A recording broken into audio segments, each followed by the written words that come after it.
Yeah, I think, ma'am, can you start? There is only two students.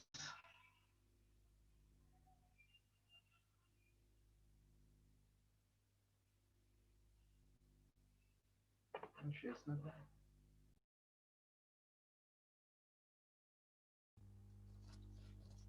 Hello, good evening, students. So, today we will be studying about the irrigation management.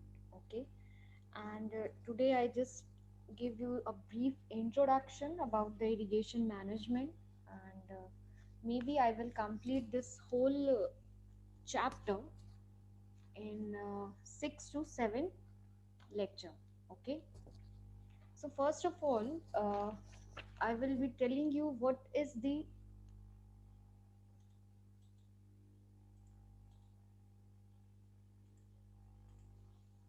definition of irrigation, because since this in this I'm going to tell you about the irrigation management. So there are two words.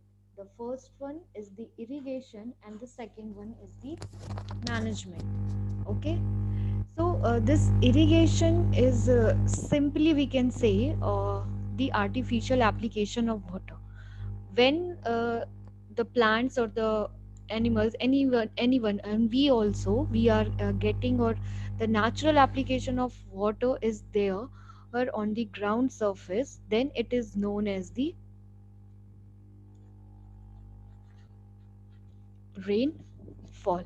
Okay, so this is only in a short way ki the artificial application of water, and this definition was given by the Hansel and et al. Okay, but the whole definition was that the artificial application of water to the soil for the purpose of the crop production in supplement to the rainfall and the groundwater contribution. Now tell me why we are giving in artificial application of water. So over for that we are having only and only three major reasons. Okay, because irrigation only can ensure a stable system of crop production. Okay, over here the stable system of crop production means that even in areas, because irrigation can't be available in all the areas of the world, or you can say since we are in India, so in India. So, but even in areas where the total seasonal precipitation is adequate on an average, so it is often unevenly distributed. Okay, means in the rest of the world, like in Rajasthan, the state, it is one of the state of India. This is the state where our precipitation rate is very low. It might be 100 mm, or you can say 150 mm only, but in that area also, oh, if we will be applying an artificial application, then we can have a stable system of crop production. Okay, by conserving that water, or in other ways by making the flow of water to that area, like these is, if we will able to apply the artificial application of water, then in that area also a stable system of crop production can be ensured. Okay, so irrigation only can ensure a stable system of crop production, and the second one is the irrigation provides the longer effective crop growing period. Over here, crop growing period means that the irrigation, when not only he increases the chances of our multiple cropping.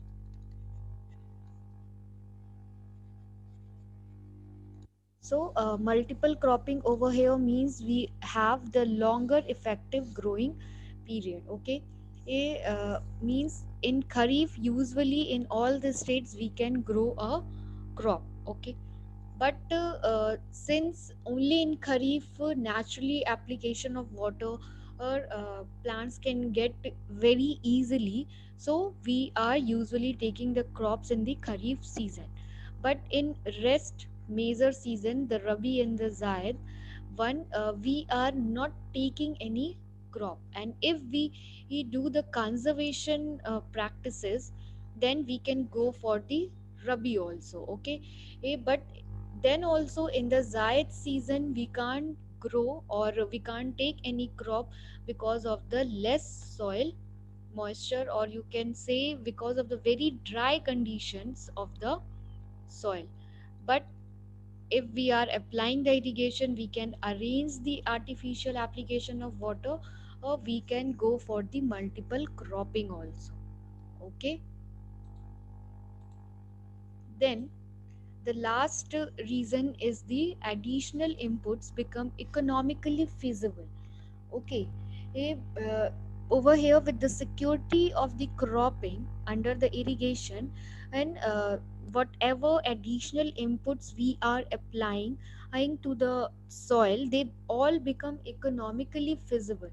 Means if we are applying over here additional inputs means we are applying the fertilizers, we are applying the herbicides, we are applying fungicides, we are applying our insecticides,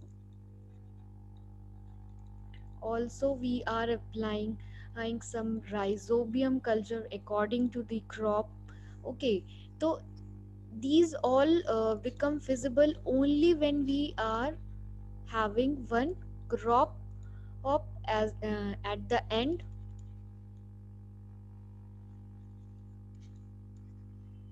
at the time of harvesting, means we are getting the yield. Okay. But over here if we are not applying the irrigation to the crop and that crop become fail, so at that time, whatever we are applying the additional inputs like the fertilizer, herbicides, fungicides, insecticides, and these all become waste in that field. So irrigation also provides the economically feasibility to our additional inputs, and these three reasons are very important. Okay. Now we are having the second term over here. The additional importance are there, but for AFO we don't have to go so deeply, so I'm skipping over here. Then the second term we are having the management.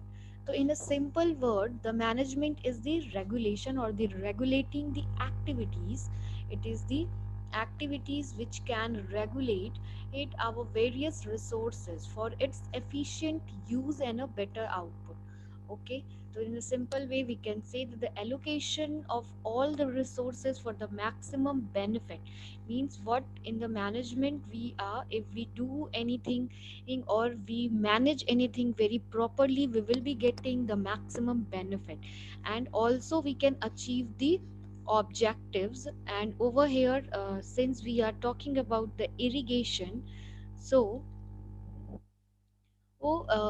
means in this we achieve the objective, means we get the output or we can get the yield, but without eroding the environment. Okay, then it is known as the, or it is called the management. Means simples we are allocating all the resources for the maximum benefit and to achieve the objective without eroding the environment, and this is known as the management in terms of the irrigation. Okay. Then if we take these two words together, so we can say that over here we have to manage the water, but based on what? Soil and crop environment, to obtain the better yield by efficient use of water without any damage to the environment. This is the simplest definition. Key, what is the irrigation management? We are managing the water based on the soil and crop environment to obtain the better yield by efficient use of water without any damage to the environment. Okay. So we have understood about the irrigation and its management. And but over here, what we have to do, we have to manage the water. Over here we are having the management of water.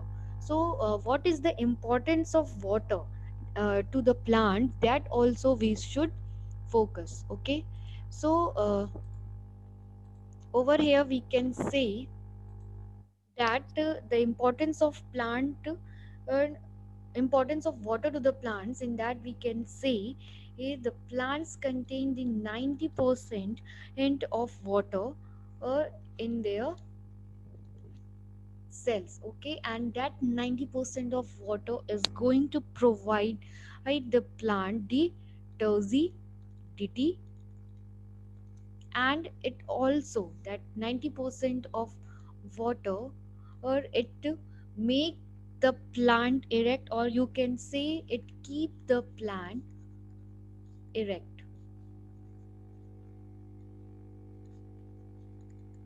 Okay, then the second importance of the water to the plant is in, because it's essential part of the protoplasm. And you all know what is the protoplasm, there is nothing more to discuss about that. Then the third point is that it regulates the temperature. Okay, the temperature of what, since it's regulating the plant, then it will be regulating the temperature of the plant system. Then the fourth point, the water importance is, if it is essential to meet the transpiration requirement. Okay, the transpiration is the evaporation of the, or the loss of the water or from the leaf surface. Okay, or you can say the evaporation also, and the loss of water from the soil surface is known as the loss of water from soil surface. Because these questions are usually also asked in the exam, ki loss of water from the soil surface is known as, and the loss of water from the leaf surface, loss of water from leaf surface is known as the transpiration. Okay, so the water also help us to meet the requirement of the transpiration. And the fifth point over here, the importance of the water to the plant is, it serves as a medium for dissolving the nutrients. Okay, so as you all know, the water is a universal solvent, so it's usually dissolve the nutrients. And since it helps in dissolving the nutrients, so the availability of the nutrients to the plant is also increased if the water will be in the optimum condition. And the sixth point is that it is an important ingredient in the photosynthesis. As you all know, there is one uh, reaction, the photolysis of water, and then in due to photolysis of water we will be getting H2 and O2. Means over here twice of H2 and then 1 mole of O2. And because of that this oxygen is going to be released at the time of the photosynthesis, and this H1, which in the form of the electron, helps in the completing the cycle of the photosynthesis. So it's also very important, or it's play an important role in the photosynthesis is also, since and which means in which reaction, so that will be the photolysis of water. Okay, over here lysis is always means the separation or the breaking, but that lysis is usually occur in the presence of the light. That's why it is known as the photolysis. Okay, so these questions are usually asked in the exam, so I'm just highlighting that all. Okay, now the last one is the generally the water present in the macropores drains down to the subsoil in 48 hours. Okay, so what are the macrospores? Maybe you have learned this in the soil physics, कि whenever the pore space is greater than 0.06 mm, then that spores or the pore space is known as the macro spores. Okay, in some books it's also written 0.08 mm. So according to the question, it might be these both option will not be in the exam.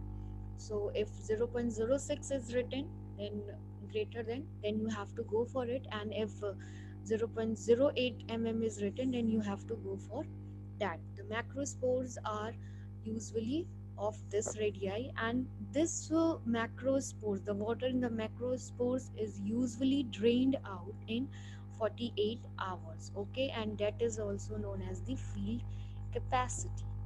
Okay, whatever uh, water remains in means after the 2 days of the rainfall, whatever water percent and present in the soil, that is known as the field capacity, and usually these 48 hours is equals to the 2 days. Okay, now one more question usually asked in the exams about the water use efficiency. So in the later lecture, I will be telling you about all these things, but the direct questions are usually asked from this. So I'm telling over here because I am discussing about the water. These water use efficiency is usually donated with the unit kg per hectare mm. Over here, kg per hectare is the productivity, how much product we are getting from 1 hectare. So this is known as the productivity, and this mm. Then this productivity, for this productivity, how much water is used. Okay, so like this you can remember this thing. Water use efficiency unit is kg hectare, kg per hectare mm. Okay, now usually there are the crops like finger millet whose water use efficiency is generally asked. Then we are having wheat, then we are having groundnut, after that we are having sorghum, pearl millet, then maize, and at last we are having the rice. So since we all know the water use efficiency of the rice is very low, because we are consuming more water, and some water is also lost on for maintaining, means for the puddling. At a time of puddling, some water is usually not taken by the plants, but and so over here the water use efficiency of rice is 3.7 kg per hectare mm. Then we are having maize, it's 8, the pearl millet is also 8, then sorghum is 9, then groundnut 9.2, for wheat we are having 12.6, and finger millet we are having 13.4. This water use efficiency in detail I will be telling you afterwards. Okay,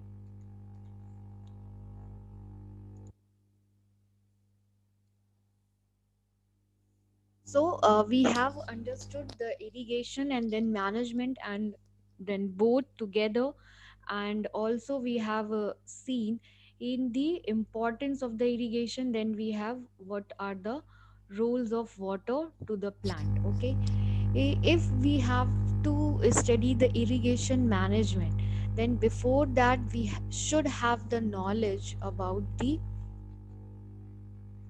soil physical and chemical properties, then the biology of crop. In this we will be having which crop is requiring how much water. Like we all know, the rice and sugarcane, in these two are water requirements are usually high.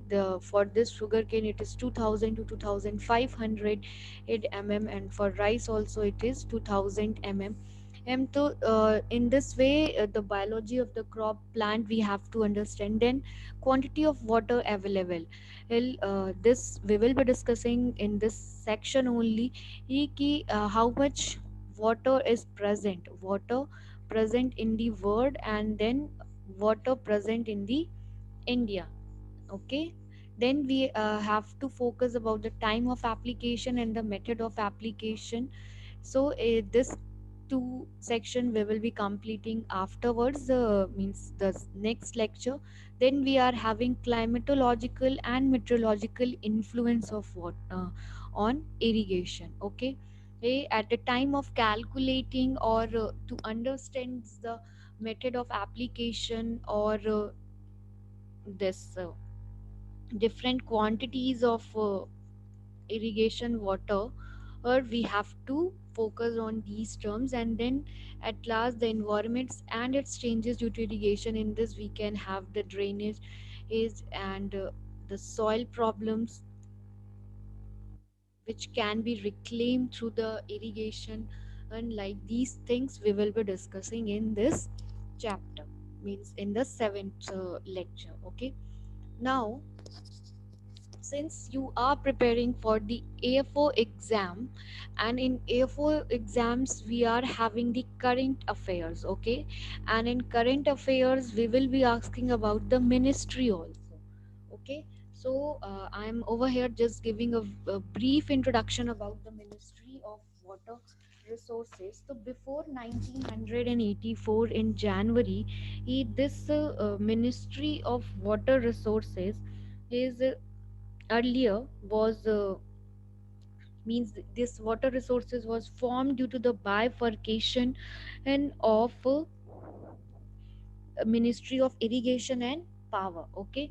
Means earlier it was the Ministry of Irrigation and Power were together. Then in the year 1985 January, this department get bifurcated, and the Department of Irrigation and is known as the Ministry of Water Resources. In the year 2014 July, this Ministry of Water Resources was again renamed.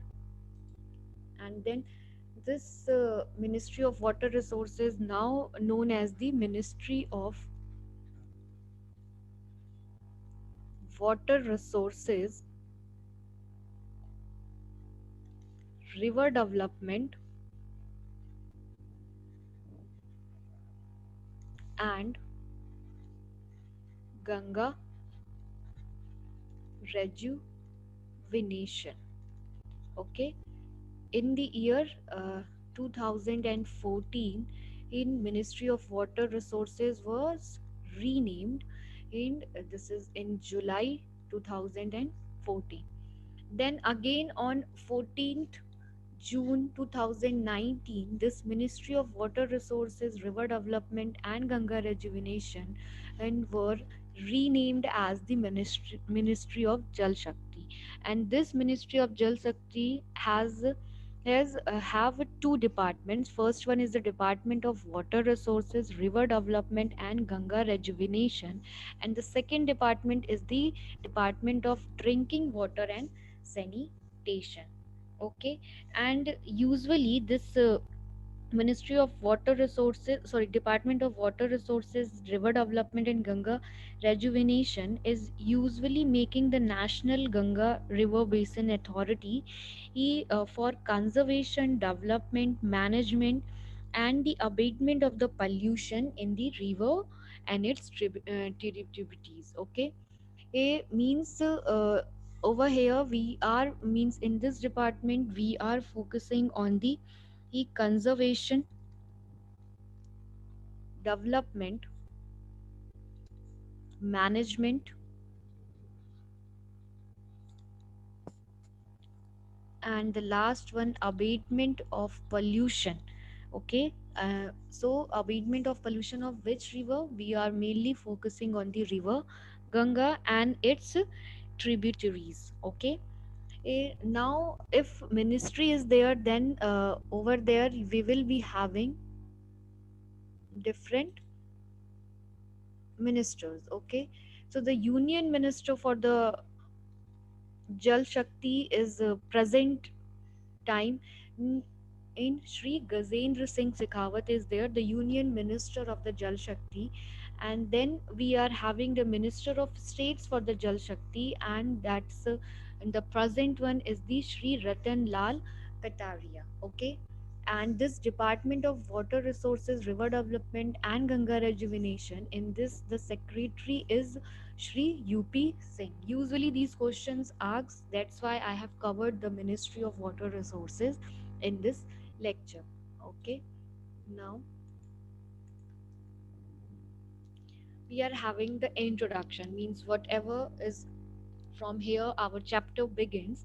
Ki according to the UN estimates, the total amount of water on the earth is 1400 million kilometer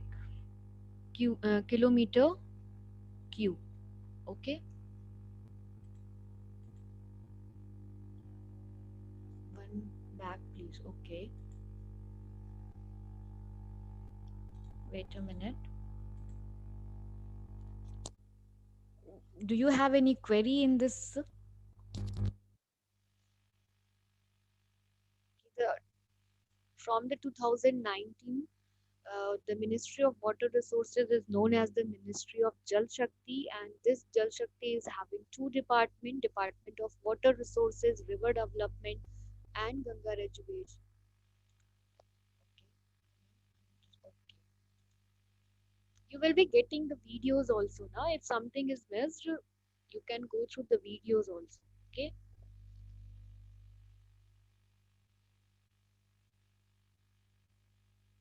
Yes, Swati, you can ask your question.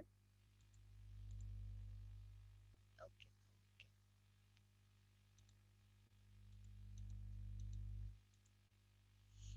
So from here, our chapter begins. What is the introduction of this water? The total amount of water on the earth is 1400 million kilometer cube.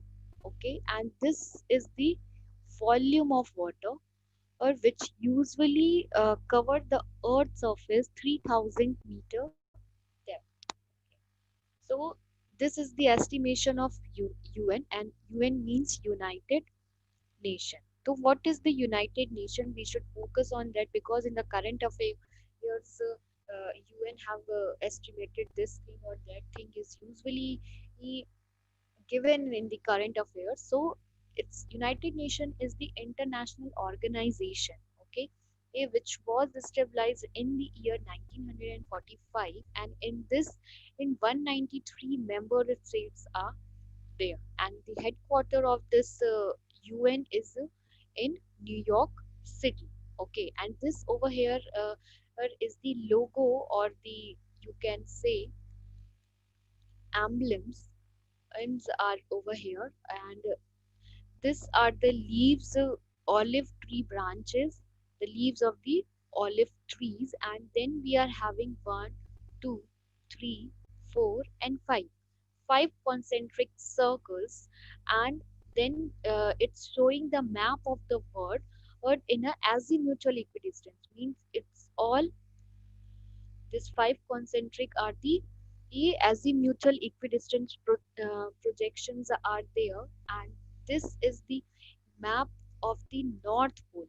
Okay, and this projection of map then extend up to the 60-degree to the south latitudes, means we are moving towards the south. Okay, and till 60-degree from the north, we are 60-degree moves towards the south latitudes. Okay, so this is the UN.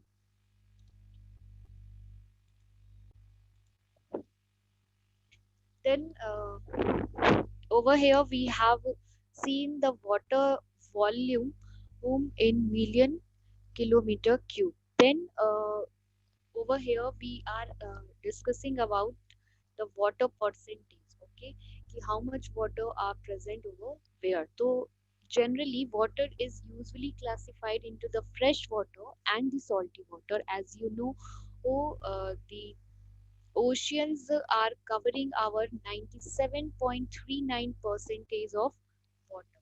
Okay, so we can say it can be approx 97.4%, and whatever water present in the oceans are salty in nature. Okay, then we rest 2.6% water or as usually present in a fresh form, means there is the no salt content and in the water. Oh, salty over here doesn't means ki the minerals are not going to be present in the fresh water.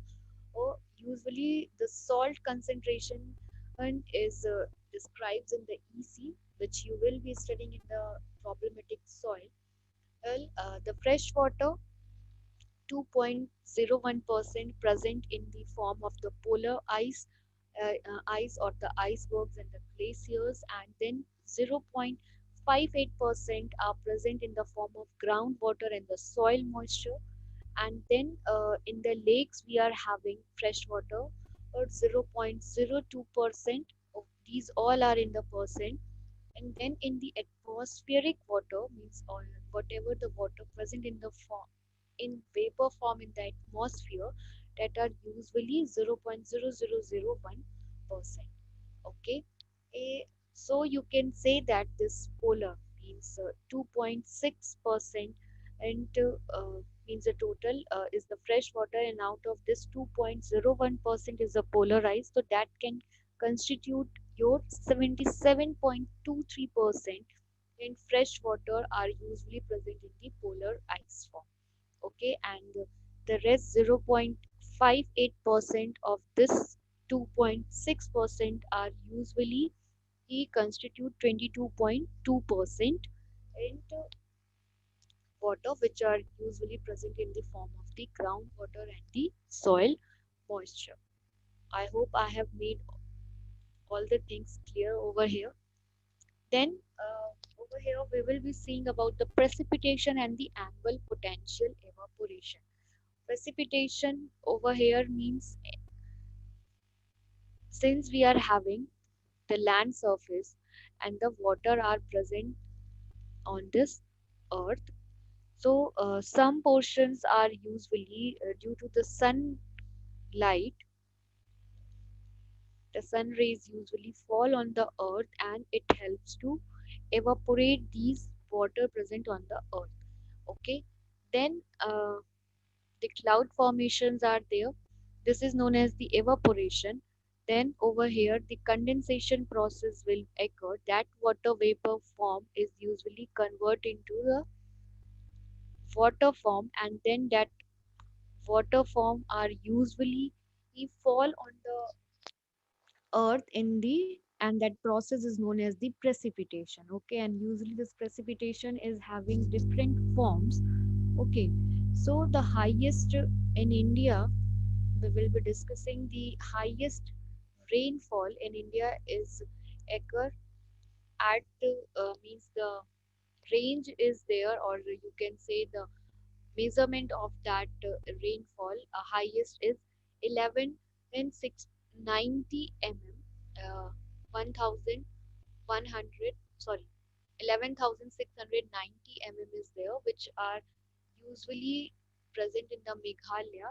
Mausiram is the place where it is usually occur, and that place is usually present on the Khasi and Jantia hills. And the lowest rainfall in India is occur into Jaisalmer, that is 150 mm in the Rajasthan. So the average rainfall of the India is 1194 mm.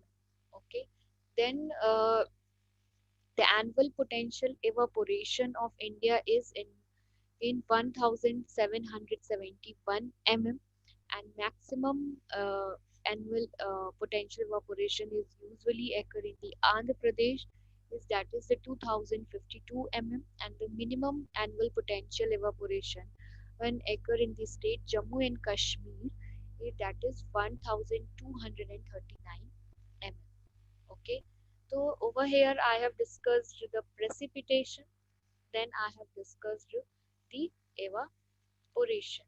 Okay, now let's see again. We have talked about the word ki 11,000 million hectare meter is usually precipitate it annually on the earth's surface. Over here it's given into million hectare meter. Okay, then out of this million hectare meter, the 60% is going to be evaporate, and whatever the precipitation occur after the evaporation, the leftover is the 4,900, and that 4,900 million hectare meters usually flows towards the sea. Means in different rivers, lakes, ocean, sea, these flow will be there as 4,900 million hectare meter. Okay,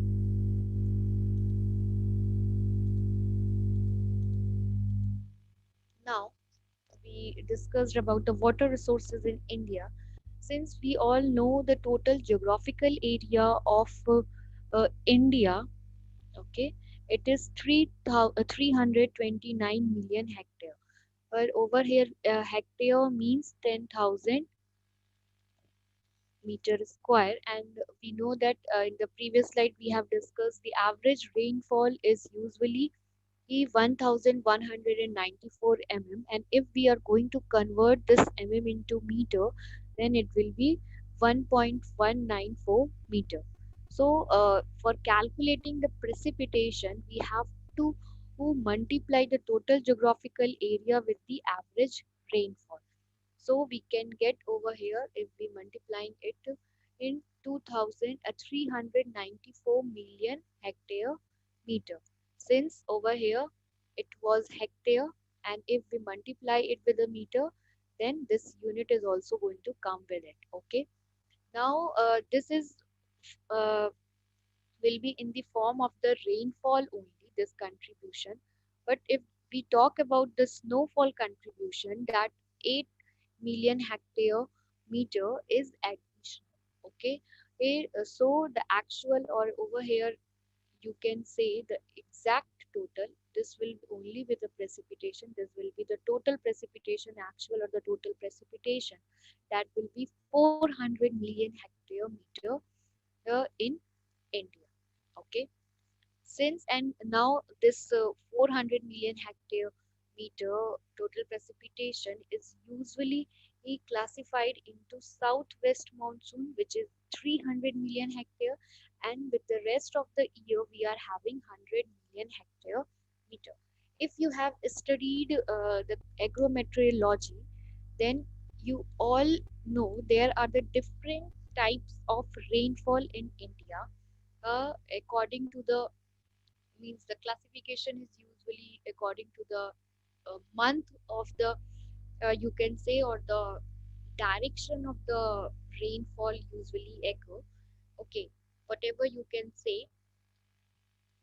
First one is the winter rainfall, that is also known as the cold dry period. This usually occur from January to February. Okay. uh, then we are having second, the summer rainfall, which is, we call it as the hot weather period, and this is usually occur from March to May. Then we are having south west monsoon, and this period we also called it as the Kharif season, and this southwest monsoon usually occur from the month of June to the September. Then at last we are having the Rabi season, or you can say in this we are having northeast monsoon, and this usually occur from September, October to December. Okay, so in January February we are having winter uh, rainfall. Then in March to May we are having summer rainfall. Then Kharif season is there. In that season we are having southwest monsoon, and that's usually occur from June to September. Then we are having Rabi season, and in this we will be getting northeast monsoon from October to December. So the rest 1, 2, and 3, this winter, summer, and Rabi rainfall usually contribute 1100 million hectare, but the southwest monsoon is giving us the 75% of total rainfall that we are getting from June to September, and in the rest of year we are getting rest 25% rainfall. Okay, now this water resources in India, if we again classify it in the terms of the infiltration, immediate evaporation, and surface flow, the out of this 400, 215 million hectare will goes into the soil, and 165 million hectare meter will be present in the form of the soil moisture, and the rest 50 million hectare will be present in the form of the groundwater.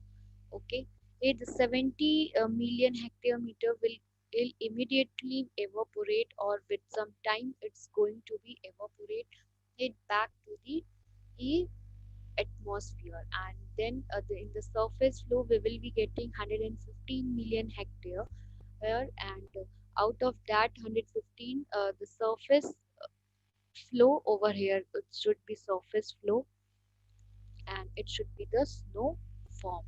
So this water surface flow will be 105 million hectare meter, and in the form of snow it's going to be 10 million hectare meter. Okay. Now, but according to our one department, that is Department of according to the Irrigation Commission, and sorry, according to the Irrigation Commission in the year 1972, who since over here we see that in the groundwater is 50 million hectare, and 165 is there in the form of the soil moisture. The Irrigation Commission of India state that the total annual surface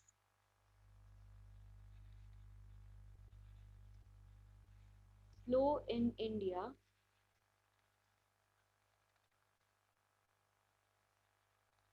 is usually 180 million hectare meter. Okay, but over here we have shown you 115 million hectare. So how this 180 million hectare, the Irrigation Commission in the year 1972 state that, and so over here 150 the surface million flow will be there, that is usually through the rainfall contribution. Then, and we are having the 20 million hectare meter or as the catchment water, or you can say which we get from the outside of the country, means that rivers from the different when the water from the different rivers or from the different countries is also flown into our country, so that catchment water outside of the country contributes the 20 million hectare here. And there are the regeneration from the groundnut nahi, sorry, a groundwater, means this groundwater which is present uh, present, means we are categorize that water into the infiltration into the water, we again regenerated, means we are using that groundwater as the surface flow, or we are taking that water for or artificial application of water. So that 45 million hectare here is going to be used.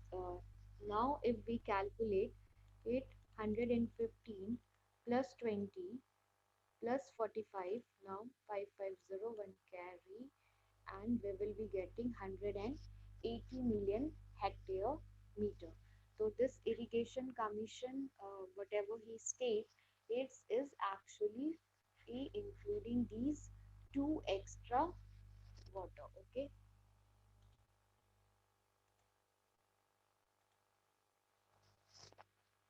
Now there are some institutions also, which are important and usually asked in the exam. Ki Indian Institution of Water Management is located at where? So the answer will be the Bhubaneswar. And as you all know, the total central institution are 65 in number. Then, since the water means the fish are usually occur or present in the water, so I usually take fisheries also with the water institution. The Central Inland Fisheries Research Institution is there in the Barakpur. Then we are having Central Institution of Brackish Water Aquaculture, that is present in the Chennai. And then we are having Central Institution of Fisheries Technology, that is in Cochin. Then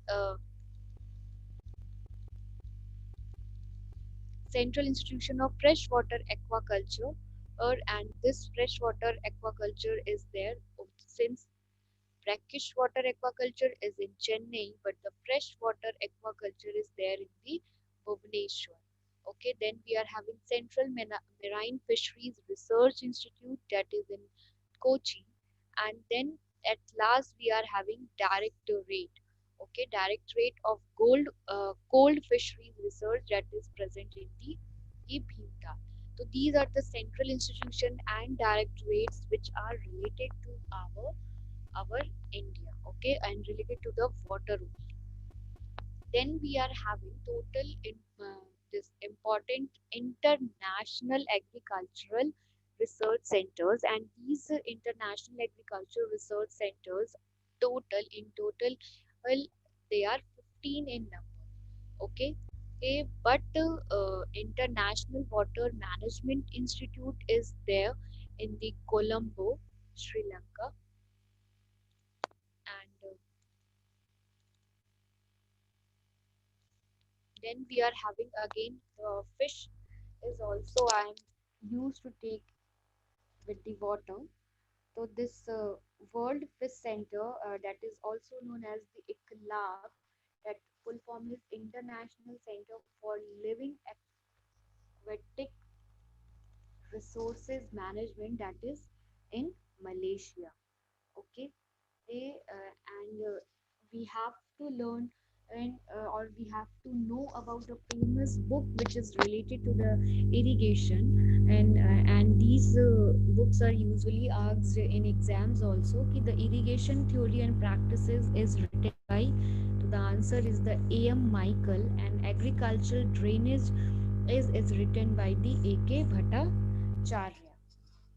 Okay, so from your IBPS AFO, only these things are important, and but then we are having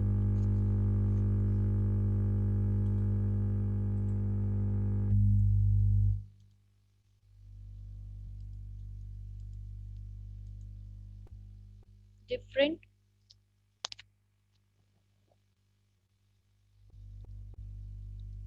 method of water application or irrigation.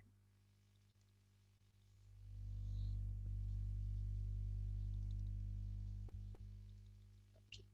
And in this, if we see, this irrigation methods are usually, excuse me, classified as the flooding method, which is a kind of surface. So these methods are classified as surface method of irrigation. Then we are having subsurface method of irrigation. Then we are having drip irrigation, and at last we are having sprinkler irrigation. Okay, and in this surface we are having first one, we are having the flooding method, then we are second we are having check basin, the third we are having simple basin, the fourth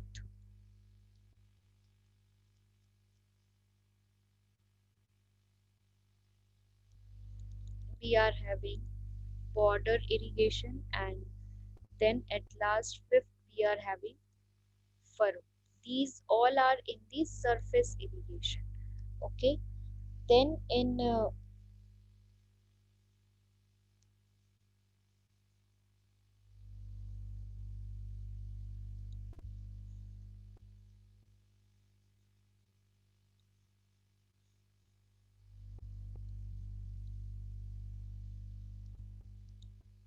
drip irrigation we are again having surface drip irrigation, then subsurface irrigation, and at last we are having overhead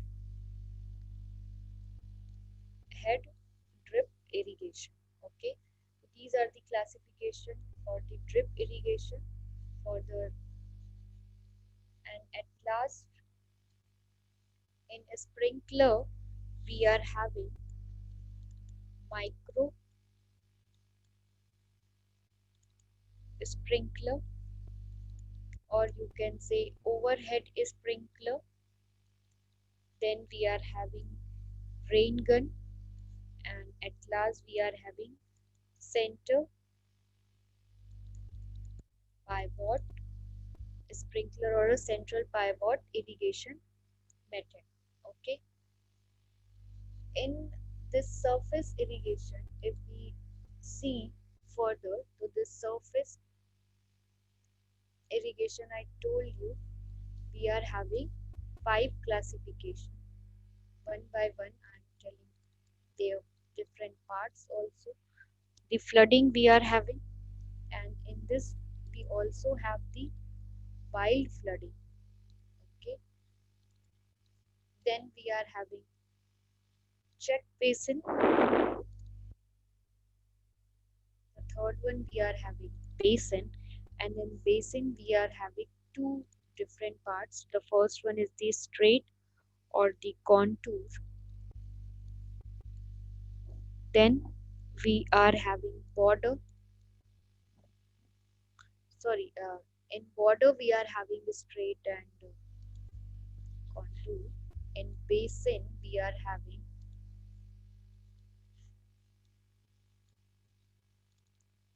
ring basin and rectangular basin, which is this ring basin is very much famous. Then we are having border, and in border we are having the straight border, and the second one we are having contour.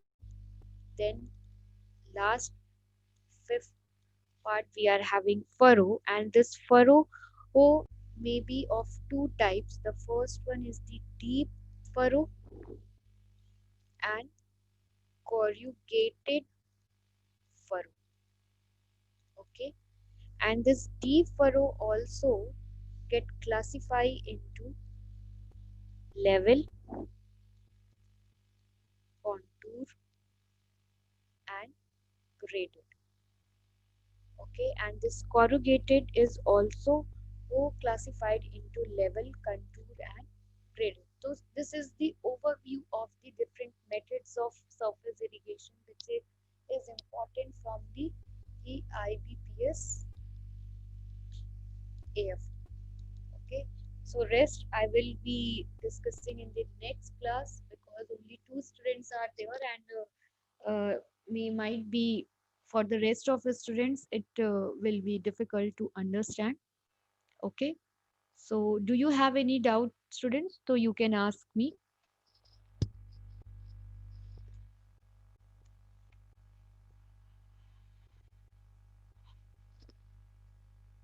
Okay, then thank you and have a nice day.